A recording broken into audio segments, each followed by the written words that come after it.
The notion that permeates my books is that you are responsible for the things that happen in your life. You're the agent of what is good and what is bad. And when something bad happens to you, your natural tendency will be to look out in the world and blame this person, blame your mother, your father, your wife, your boss. But in fact, there's always a kernel of yourself that is to blame for what happened. And so the process that's involved in this, that I talk about in the book, is you look at yourself and you examine how perhaps something you did, something you said, something in your planning was wrong, and that was what caused this problem. And that should be a liberating thing, because what that means is you have power. You're not dependent on mommy or daddy or boss or whomever to please you, to bring you what you want. You are the one responsible for it. So when you're looking at yourself and analyzing yourself, it's not with this heaviness of, oh my gosh, I'm just such an awful person, I hate myself. It's with a lightness. It's like, I can change this. I can go at this, I won't make the same mistake before. I will look at my past and reassess it and see that I did this thing at this one critical crossroad in life, I made this mistake, I will not make it again. And I think that should not be a heaviness. It's a kind of a light feeling. Well, you say even, you give us this permission because you say that there is nothing natural about power. So it would in turn imply you'd almost have to make those mistakes to discover that yourself. Yes, mistakes are completely healthy and completely good. And if you're not making mistakes, you're never going to grow. If you're so caught up in the present moment, you have no perspective on life. You're always reacting to what other people give you. And I have the metaphor in this book of the gods on Mount Olympus who have perfect vision of the future and everything that happens around them. And that mortals have none of this. We're so trapped in the present moment, we have no perspective. Am I saying the right thing? Am I doing the right thing? I don't know. You have this like wealth of information and knowledge and ability to acquire skills that nobody 100 years ago, 20 years ago could dream about. The difference between people who are successful and not are those who are successful seem to know from age of 7 or 8, maybe older, they're very in tune with what they love. I compare it to a voice inside their head. Not literally a voice, but it's something saying, you really are drawn to this subject. And they hear it throughout their lives. For me, it was writing and books since I was a kid. Anytime I deviated from that love and went into something else, I just was so unhappy. I knew that I wasn't doing the right thing. And so it's just like this voice that keeps drawing you back to what you really, really love. I once counted with a girlfriend that I had probably over 80 jobs. I was a guide for Greek ruins when I worked construction. Awesome. In Crete. I taught English here and in Spain. I did the first encyclopedia for the internet. I helped write an encyclopedia. I was a busboy, a waiter. I know I'm leaving out something juicy. Oh, I was a skip tracer. I worked for a detective agency. Wow. Helping find people who left town, without saying where they were. Yeah.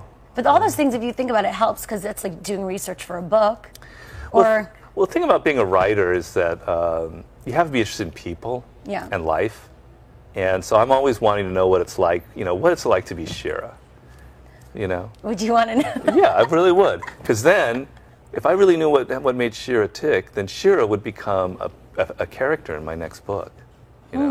So you got to be curious about people. You do. And having a lot of different jobs helped that, yeah. People now live in a world where there's many more distractions, so it's harder to do that kind of focus that I was mentioning. So in some ways it's a little bit harder, and the people that I've interviewed are really good at shutting out all of the distractions of the world. That's sort of what separates them. Every single one of them. Paul Graham, Paul Graham? Paul doesn't have a smartphone. He doesn't spend time on the internet. He's extremely focused. The woman Yoki Matsuoka, she does all of her writing with a pen and paper. She's not sitting there day in, day out on the computer checking her Facebook or Twitter page or whatever. I could go through all of them that way. Steve Jobs is sort of the ultimate icon of mastery of our era. And he said the only thing that's differentiated me from everyone else was my level of focus. I could take a problem and I could focus on it and burrow into it, and everybody else was so distracted. He knew how to close his door, get away from his wife, his kids, everyone, and just focus. So all of these people have to overcome the intense distractions in our world, and they're able to do it. On the other hand, what you can get with a click on the internet, with a Google search, compared to what Da Vinci had to do, or a scientist in the 19th or 20th century, is absolutely astounding. So what you have at your fingertips, the knowledge, the things that you can connect and learn about, the potential for learning skills is out of this world. So if you're able to overcome the distracting elements that are, my girlfriend and I compare it to if you ever watch a basketball game and you see the opposing team shooting a free throw, and everyone behind him in the stands are all going like this with those big, trying to distract him. There's like hundreds of people. That's what the world is like now. You've got thousands of people waving those things. You've got so many distractions. If you're able to overcome that and be a person that can focus, you have this like wealth of information and knowledge and ability to acquire skills that nobody 100 years ago, 20 years ago could dream about. The difference between regular and active imagination is that the latter is used consciously to reach very, very practical results. It's not imagination for coming up with wild things. It's imagination used for very practical results. Think of active imagination as a kind of creative muscle that you're developing. First, within the loose constraints of what you're working on, you open your mind up. You give it complete free rein. You entertain almost every possibility that you could imagine or visualize. You engage in what Charles Darwin calls fool's experiments. This is the fun, play part of serious play. You use notebooks, sketches, diagrams, models, prototypes to help externalize the products of your imagination. Once you have gone through this, you now enter the second serious part of the process. First, you choose one or few of the more promising possibilities that were generated by your imagination, and now you actively work to test, verify, or confirm it. This might entail launching a beta version on the public.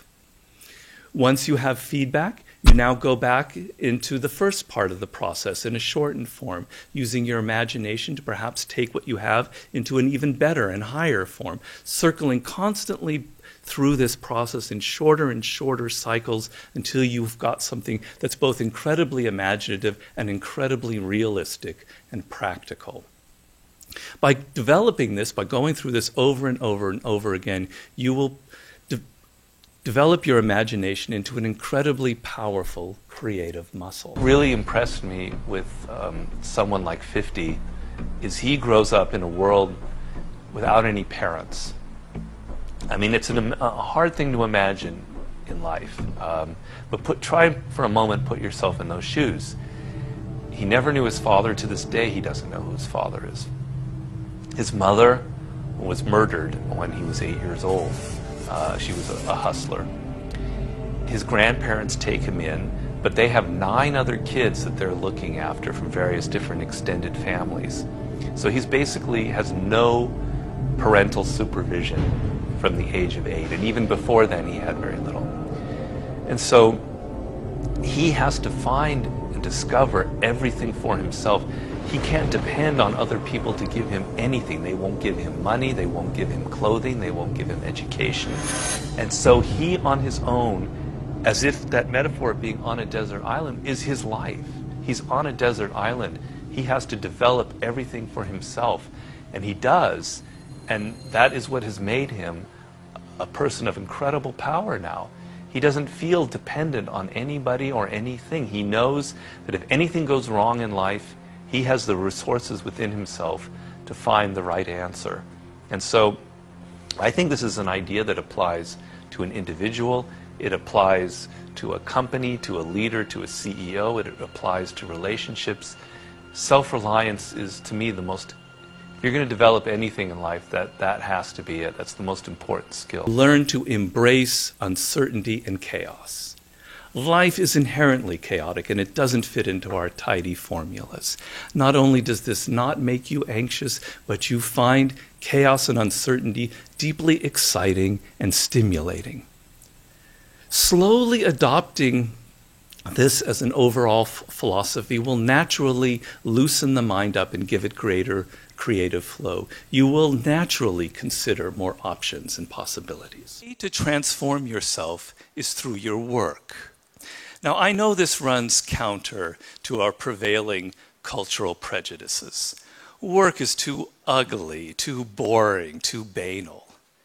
Self-transformation, we think, comes through a spiritual journey, therapy, a guru who tells us what to do, intense group experiences and social experiences, and drugs. But most of these are ways of running away from ourselves and relieving our chronic boredom. They're not connected to process, and so any changes that occur don't last. Instead, through our work, we can actually connect to who we are instead of running away. And by entering that slow, organic process, we can actually change ourselves from the inside out in a way that's very real and very lasting.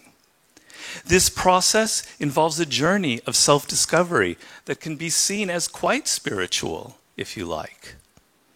And in the end of this process, we contribute something unique and meaningful to our culture through our work, which is hardly ugly, boring, or banal. I want you to get over this notion that I find so annoying, that so many people have, that success and power in life is dependent on something like genetics. Like some people are born with a larger brain, or they have wealthy parents who are able to send them to the right school, or it's all a matter of luck. What really makes people successful and powerful in life, and it's not just me saying this, I read hundreds of books on the subject, what makes people successful is their degree of motivation. I could repeat it 100 times, but it's true every time I say it. When you are motivated, when you feel yourself emotionally engaged in the subject, you learn faster. You learn what could take somebody 10 years to learn, you can learn in 2 years. When you feel emotionally engaged with something, you're able to push past all the obstacles. The sense that it's genetics or the size of our brain or our parents' money, you can't control any of that, obviously. And they can become kind of crutches for some people. But the amount of motivation you feel, the emotional connection you have to what you're studying or doing, that is something within your control. That is something you can choose to take. And it is, you're going to find people giving you all kinds of great advice about your careers, about where you should go, you know, for your MBA, et cetera. But if there's one piece of advice that I think is more important than that, it is this idea of following these natural inclinations and creating your own career path and finding a way to engage those deepest motivating parts of your psyche. Do you think somebody who does incredibly great things in their lives, is it something they're born with, or is it events that affects them? Is it an influence? Is it an inspiration? You know how you say leaders are born or leaders are built? What's your opinion about that? Well, like anything in life, it's a combination of things. There's no simple little formula.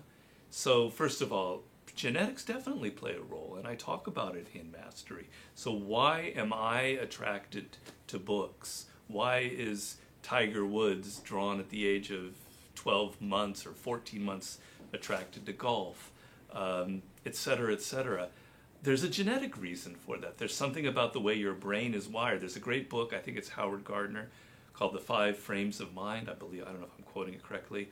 There are 5 forms of human intelligence: the kinetic, the mathematical, the et cetera, et cetera. Mm-hmm, mm-hmm. Each person tends to have a dominant form of intelligence that they're good at. Why? It's genetic. you're born that way. And it's not necessarily anything that comes from your parents. It could come from way back in your past. That's an important component. And the key in life is being aware of what makes you different, of what you're naturally drawn to, of these, what I call these, I forget my word in the book, these inclinations, these primal inclinations. But then, of course, experience is equally important. Your teachers, your parents, the environment that you live in, the people that you know as you're growing up, have a huge impact on you. You throw all of that together, and that sort of makes who you are.